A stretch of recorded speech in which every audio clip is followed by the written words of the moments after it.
Ed Blakely has served in different capacities under a succession of presidential administrations, has guided government policy on urban planning, and is a widely cited academic. My name is Sean Britton, and each week Ed and I have a chat about what's the latest news out of the United States, talking everything politics, planning and policy from sea to shining sea. Find us on iTunes, Whooshka, Facebook and Twitter at US of Ed. We've said it before, but the Mueller investigation seems to be heating up. 13 Russian citizens have been indicted for their roles in a 3-year campaign to undermine American democracy in the lead up to the 2016 election. Ed, what's your take? Well, this is to make sure that we're talking about a Russian investigation. Mueller's very, very clever. He's not just going after the Americans, he's circling the wagons. If this is about Russia, some Russians were involved. And he's also shown these Russians had cutouts, that is, people in the United States, who thought they were operating for the United States, but actually operating for Russia. They made that point clear. They also made it clear that there were a lot of people collaborating who didn't know they were collaborating, and some who did. A more interesting development was the Gates lawyer who lied to the FBI and is now surrendered. There must be something big here because Gates is a secondary figure, so this gentleman will be a tertiary figure. So he must have something on somebody within the organization, and it could be Flynn, since he worked for Gates, that will pull Flynn into giving up more than he's given up recently. Yeah, that's right. The former Trump campaign aides, Rick Gates and Paul Manafort, they're facing these new charges. And Jared Kushner also looks to be in Mueller's sights. What do we actually know? Well, we know several things about Jared. One, just after the campaign, he was shopping for a loan in China, in Russia, and other places, completely contrary to the law and contrary to the way you're supposed to do things as a government official. He's doing private business on government time. But moreover, he has a problem with the fact that he doesn't have a security clearance. And if he did have a security clearance, he'd have a worse problem because this could be treasonous. So Kushner's in deep trouble. There are two ways of attacking Kushner. One is through the state courts, and I think that's the most likely way, that he will be accused of fraud, laundering, and what do they call it, wire extortion, by using his emails to try to get money from foreigners. That will put enormous pressure on the president because he can do nothing for a person who's under attack by a state court, unless the state court said, if you'll surrender some information for us, we might go easy on your son-in-law. So I can just see, as they say in football, a 1-2 play here. Kick the ball high, I hit it with my head, and you kick it with your foot, and we're through to the goal. Other big story of the week, the Florida school shooting. I believe I heard 3 of the top 10 deadliest mass shootings in American history have occurred in just the last 5 months. In response to this shooting, students of the school and others are calling for gun control, and it seems like no one is taking "it's too soon to politicize this event" for an answer anymore. What's your take? This reminds me of the Vietnam movement when I was a youngster, where young people say, we cannot trust the adults. We're going to take this on ourselves. So I would anticipate this spreading across the United States, places where there haven't been any shooting. Young people need a cause, and this can be the cause, and they have a great target in Trump because he diddles. He says one thing, he does another. He has no control, not only of his own voice, he has no control of his political party.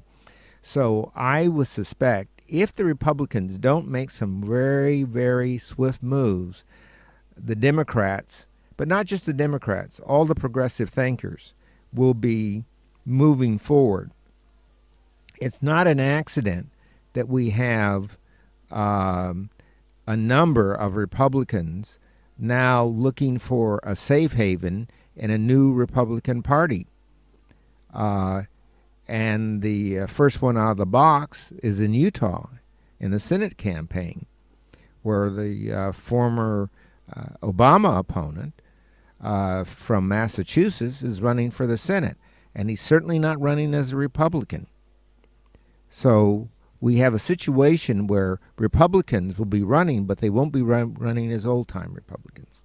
Yeah, looking at the sort of election races in Kentucky, we've seen another special election following a Republican lawmaker who committed suicide. This one going back to Democrat Linda Belcher, who was cast out in the 2016 election. We saw Alabama go blue, barely, although I think Roy Moore still hasn't conceded. Is this actually part of a wider trend, or would that be too much wishful thinking? Oh, I don't think it's too much wishful thinking.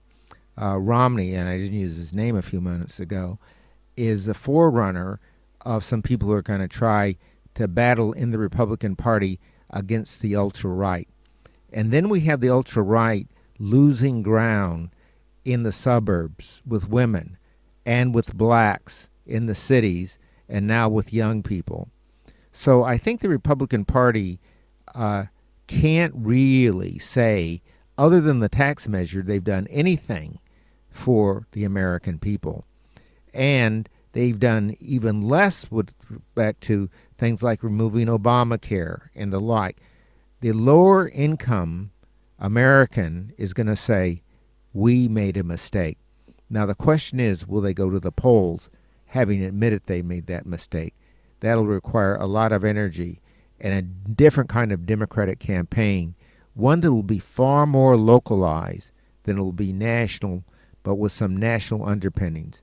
For example, Belcher won on things like school safety and streets and community things. The same thing was true in Alabama. He ran not on a national Democratic Party, but on the local needs and issues of the state. So I think we're going to see a lot of new Democrats and new Republicans, and the old Republican Party is going to have a hard time. And we should address this when we talk about going back to the polls. While Trump's sort of been clowning around in the White House, remember that Republicans have been getting things done, especially in the arena of making it harder for some Americans to vote or for their votes to count. However, this week in a ruling that the Pennsylvania Supreme Court has made, they've redrawn district maps to be much more competitive. They've redrawn their district map to be much more competitive to overturn Republican gerrymandering that's been used, I think, in at least the last 3 congressional elections. How do you respond to this one?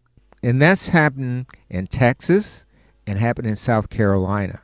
The one in South Carolina is destined for the Supreme Court, but the state court's ruling was so scathing that it's unlikely the Supreme Court will overturn it. If the gerrymandering stops in Texas, we may see a lot more Latinos in office. And if it stops elsewhere, and it's already stopped in Virginia, and if it stops in Pennsylvania, there'll be really good chances for good Democratic candidates, not just half-assed candidates, to win. And some very appealing candidates are running right now, and they have a very good chance. They are ex-attorney generals, ex-school teachers, and things like this, people who have good reputation in the community. So we'll see a kind of Alabama all over again, the good guys running. Well, it is intriguing to me because, as we've discussed previously, some Democrats, certainly the Democratic Party as a whole, have struggled since the rise of Trump to really find some key messages to basically drive their point home, to say this is what we stand for rather than just being the anti-Trump party. And I think this is what we're beginning to see. The grassroots movement is going to be a grass movement about local issues that resonate deeply but have national characters, like health care. People are going to be running on that because they'll be blaming their state for their poor health care. And they'll elect some people at the state level, and that'll give rise to electing some people at the national level. The Democratic Party doesn't have a strong leader. Neither Pelosi nor Schumer are strong leaders. So I think we have to see someone come forward from the Democratic Party who starts looking presidential pretty soon. But that will be after 2018. If the Democrats get both houses, that will be very, very interesting. And don't discount Joe Biden. He's beginning to raise his head. When we talk about those ones, when we talk about the sort of race for the houses, an issue that's been plaguing the government with the shutdowns and the like has been making deals on immigration. What's happening with the Dreamers? We have a situation where Mitch McConnell doesn't want to put another bill forward on the Dreamers or anything on immigration because the president stabbed him in the back. They had a deal all worked out. The Democrats were giving up a lot in order to get the Dreamers through, and a few modest changes in the existing immigration situation. And the goalposts were moved again. New changes that he wanted, particularly with respect to the rights of families to reintegrate in the United States, which even the Republicans opposed. So this one was lost by the Republicans voting against it, not the Democrats. The man is truly isolated. No wonder people are giving him talking notes when he goes into a meeting, because he has no idea. Last thing I want to say on this subject is this guy Stephen Miller, who's in the White House, is doing more damage to the Republican Party and to Trump than anyone else. And I don't know whether he's married or not, or whether he beats his spouse or not, be it a male or a female, but he's certainly beating up the Republican Party. And if he's not removed, we're not going to see much happening on the immigration front.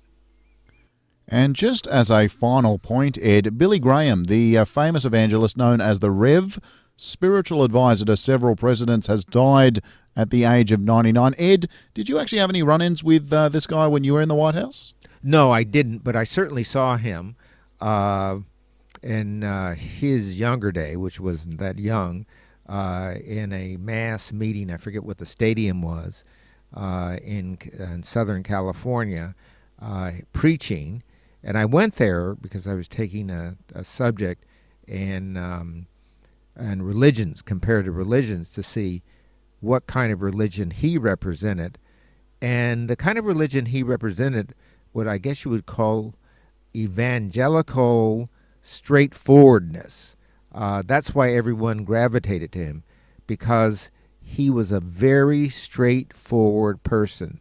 He didn't represent races or classes, a very old-time religious man. His son, I believe, is taking up where he left off, but he was a force for good in many cases. He certainly backed a lot of Southern issues, the Bible Belt issues, like on birth control and the like. But on the larger issues, like gun control and things like this, he was on the right side.